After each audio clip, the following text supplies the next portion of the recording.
मित्रांनो, तुमच्याकडे जर रेशन कार्ड असेल तर ही माहिती तुमच्यासाठी आहे. महाराष्ट्र राज्यामध्ये अपात्र शिधापत्रिका मोहीम राबवली जाणार आहे. प्रत्येक शिधापत्रिका धारकाकडून एक फॉर्म भरून घेतला जाईल. फॉर्म भरल्यानंतर त्याच्यासोबत एक निवासी पत्त्याचा पुरावा देणे बंधनकारक राहील. आपल्या क्षेत्रातील रेशन दुकानदार हा फॉर्म भरून घेतील.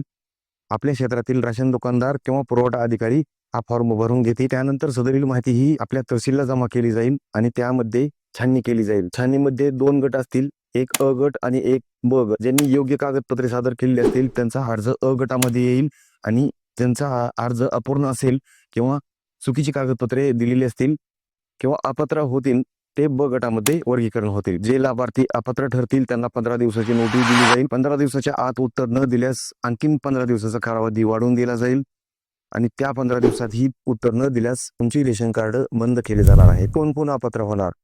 ज्यांचे उत्पन्न हे 1 लाखापेक्षा जास्त आहे ते सर्व शेतकरी किंवा सर्व लाभार्थी हे अपात्र होणार आहे. तसेच विदेशी नागरिक, मयत व्यक्ती, दुबार नोंदणी केलेले व्यक्ती या देखील अपात्र होणार आहे. कोणकोणती आवश्यक कागदपत्रे लागतील?